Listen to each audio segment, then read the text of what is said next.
Fala galera, vamos dar continuidade à nossa resolução da prova da Escola Naval. Vamos para a questão número 2, vai aparecer aí na sua tela. A figura mostra um pequeno bloco de massa M que inicialmente estava em repouso na posição A e deslizou sobre a superfície sem atrito em uma trajetória circular ADB, de raio R.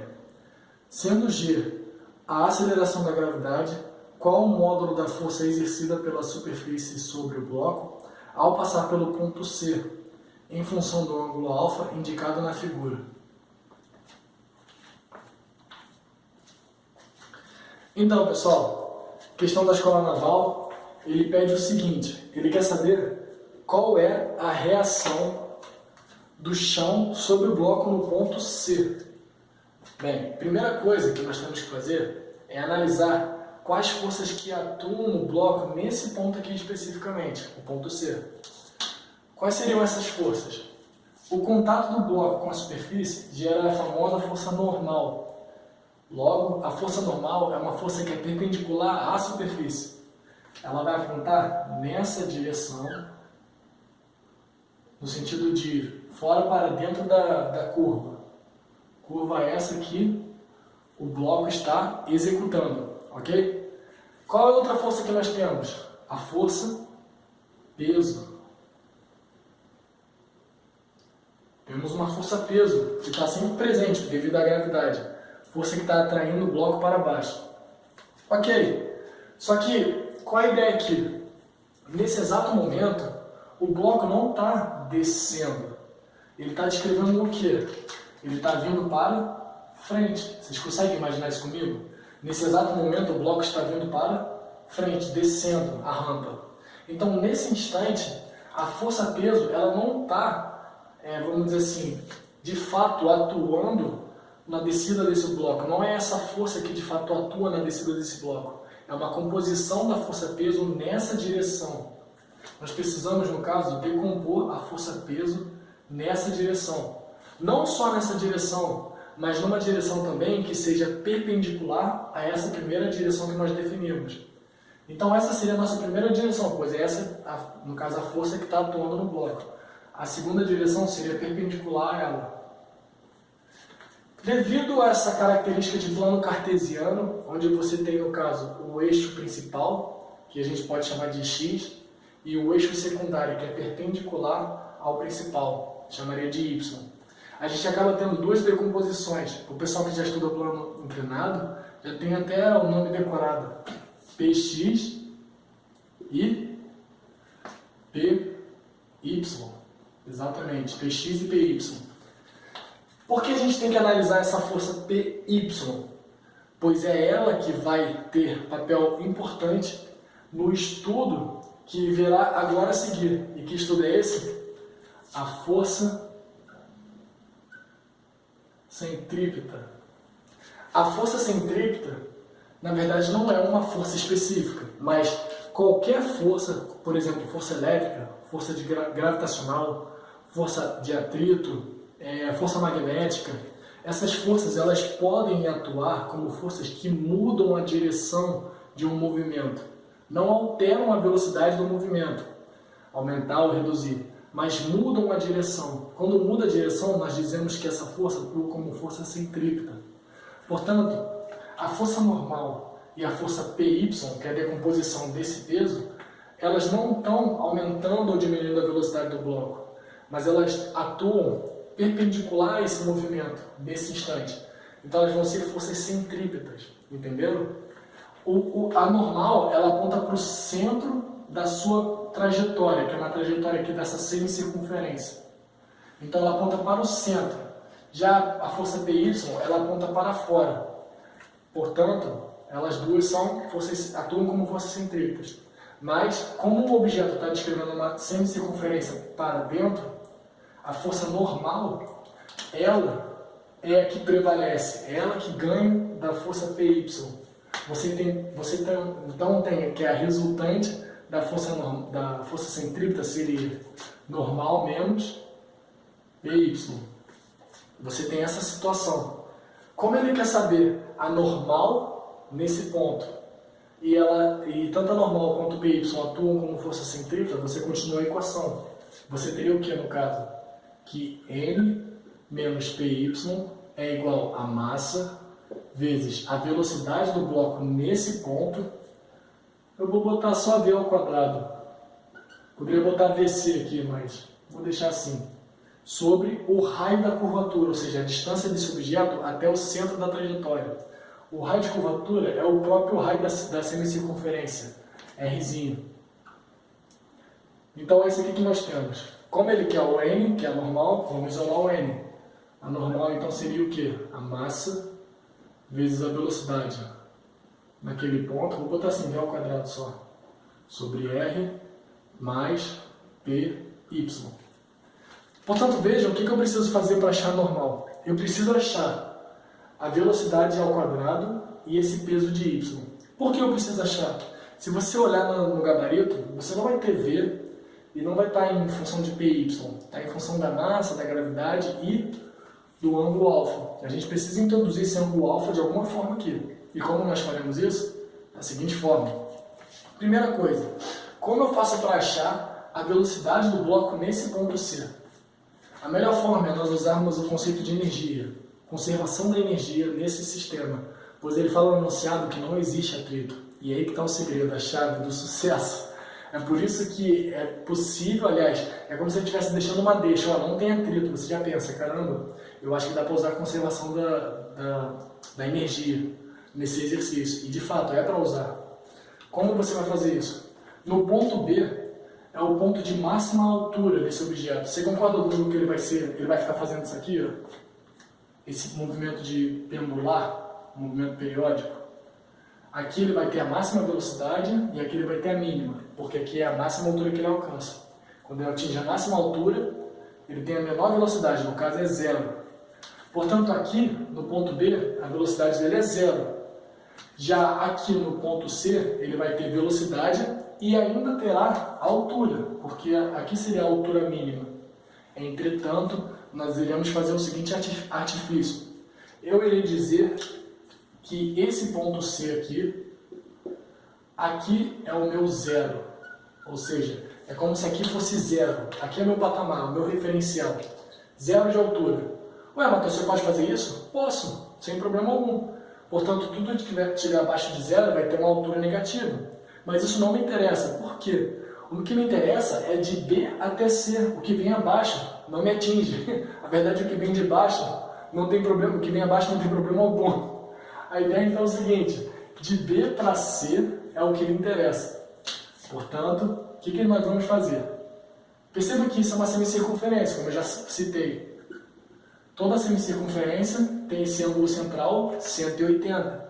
Mas, se aqui é θ, para completar 180, falta 180 menos θ não, desculpa, alfa. Se aqui é alfa, logo aqui vai ter 180 menos alfa, sem alfa. Ok, eu preciso achar a altura de que esse bloco veio, que eu vou chamar de H. E você fala, por que você quer achar a altura? Porque eu vou aplicar conservação da energia do sistema. E como eu faria isso? Da seguinte forma. A energia mecânica no ponto B tem que ser igual à energia mecânica no ponto C. Como eu já acabei de mencionar, no ponto B ele não tem velocidade, mas ele vai ter uma determinada altura. Então eu vou botar M, G, H. Igual, no ponto C, eu falei que aqui é zero. Então ele não vai ter para esse meu referencial a altura. A energia potencial dele vai ser zero, mas ele tem velocidade. Então vai ser M V ao quadrado sobre 2. E é esse V ao quadrado que é a velocidade dele nesse ponto, que também nós vamos pôr nesse local aqui, na equação da força centrípeta. Então vamos descobrir esse V ao quadrado. Eu preciso descobrir esse H aqui. Tirar esse H e substituir por alfa. Tem que ter alfa na resposta. E também o R, porque o R é uma informação que ele deu no enunciado. Olha só. Acompanhe comigo aqui esse triângulo aqui. Ó. R, altura H. E essa distância aqui, ela não nos interessa. Mas percebam que nós vamos ter R e essa altura H. Eu vou destacar esse triângulo aqui brevemente. O que me interessa é o R, essa altura H, e esse ângulo aqui que é 180 menos alfa. Eu vou fazer que relação aqui? Sabendo que aqui é 90? Seno. Então vai ficar o quê? Seno de 180 menos alfa é igual a H, é igual a H sobre R. Como eu quero H, vou jogar o R para cá, então vai ficar R vezes esse trecho. Então H vale R vezes esse trecho aqui. Como não tem espaço, eu vou ter que apagar aqui. E eu tenho certeza que vocês entenderam isso. Portanto, H vale R vezes seno de 180 menos alfa. Então, a gente corta aqui esse M com esse M, porque pode cortar. Vai ficar aqui V ao quadrado é igual a 2 vezes G. Quem é H? R vezes seno de 180 menos alfa. Beleza? Achamos o V. Isso aqui, cara, a gente vai precisar substituir aqui. Só que ainda não vou substituir, porque ainda falta achar o PY. Quem é PY? A gente precisa dar um jeito aqui na seguinte questão. Primeira coisa, esse PX, eu vou transladar esse vetor para cá, para poder fechar a figura. Aí vai ficar assim, ó. PX vai ficar aqui. Ok? Vamos lá. Acompanhe comigo esse raciocínio. Eu poderia simplesmente dizer que o ângulo aqui é 180 menos alfa. Só que você provavelmente vai se questionar, caraca, como é que ele viu essa porra? Tá, olha só. Eu vou explicar como é que se chega a essa conclusão. Da seguinte forma. Olha aqui o raciocínio. Você concorda comigo que se eu traçar uma linha na vertical aqui, que forma um ângulo de 90 graus, tanto do lado esquerdo quanto do lado direito, 90 graus. Logo, aqui nós vamos ter o quê? O ângulo de 180 menos alfa e o seu complemento. O seu complemento aqui, ó. Esse complemento eu posso chamar de qualquer coisa, vou chamar de θ, qualquer letra. θ.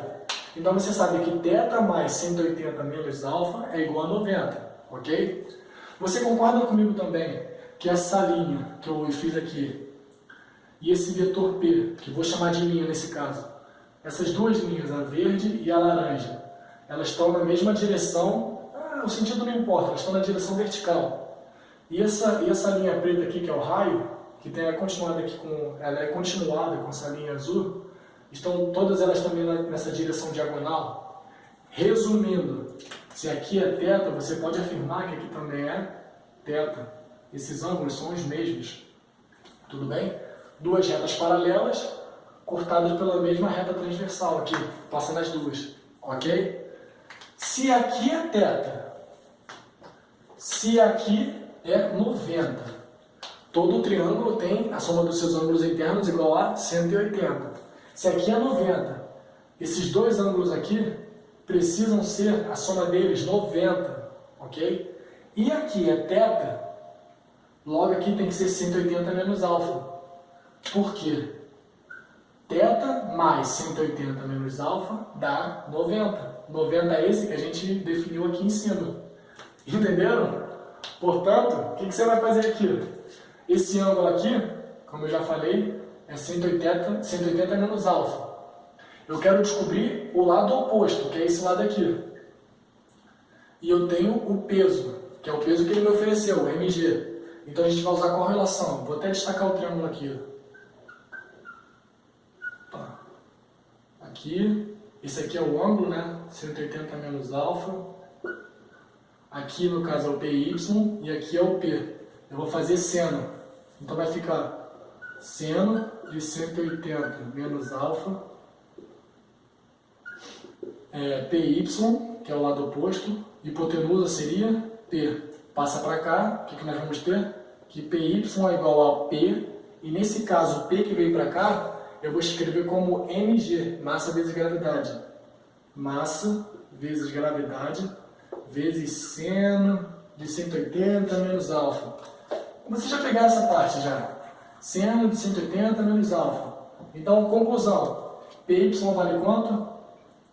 mg, vou botar aqui, ó, vezes seno de 180 menos alfa. Portanto, nós temos isso aqui e nós temos também o V. Basta substituir esses dois trechos aqui e a gente mata a questão. Aliás, aqui, né? Vamos substituir então. Como é que vai ficar? No caso, eu vou ter que apagar isso aqui. Vou apagar essa parte aqui.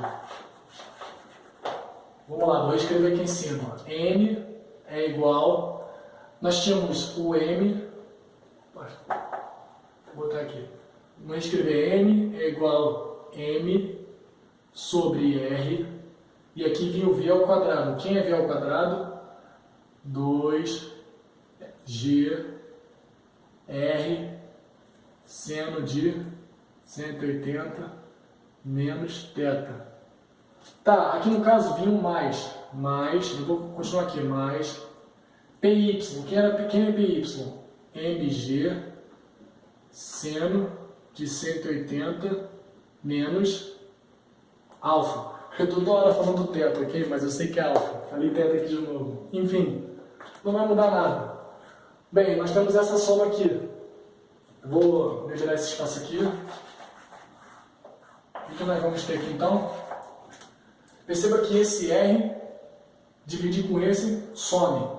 Nós vamos ter então que M é igual a 2mg seno de 80 menos alfa mais mg seno de 80 menos alfa. Perceba que mg seno de 80 menos alfa tem aqui e aqui em cima, tanto nessa parte, nesse trecho, quanto nesse trecho aqui. A única diferença é que esse aqui está com um 2. Então a gente vai acabar fazendo o quê? Uma soma.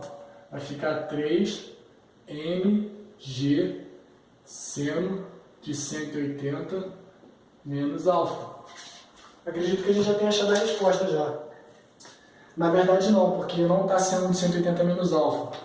A ideia é que é o seguinte, pela trigonometria, você já mata de cara que seno de 180 menos alfa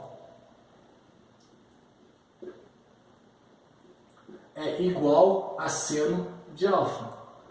Então era só substituir isso aqui por seno de alfa e você já marcaria a letra E. Só que caso você não se lembre disso, não me lembro disso, como é que tem um outro jeito? Tá, tem um jeito mais mecanizado, que no caso seria o quê? Caso você se lembre disso, né? Seno de x, vamos ver se você se lembra disso. Seno de x menos y. Como é que a gente faz? É seno de x vezes cosseno de y menos, porque é menos aqui, seno de y vezes cosseno de x. Só que esse x e y, na verdade, é 180 e menos alfa. Então vai ficar o quê? Vou só substituir aqui direto. Seno de 180 vezes cosseno de alfa menos... Se aqui foi 180, agora vai ser seno de alfa, desculpa, vezes cosseno de 180. Seno de 180 é zero. Então tudo isso aqui vai sumir. Cosseno de 180 é menos 1. Menos 1 com o menos que já está aqui na frente, você chega à conclusão de que isso aqui é exatamente seno de alfa. Então, seno de 180 menos alfa é igual a seno de alfa. Resumindo, qual é a resposta final? A letra E. Bastava você substituir esse trecho aqui por seno de alfa. Galera, a questão é interessante, não era tão simples assim, mas eu acredito que com bastante prática dava para se fazer assim na hora da prova. De qualquer forma, uma questão muito boa. Espero que você tenha gostado da resolução. Valeu!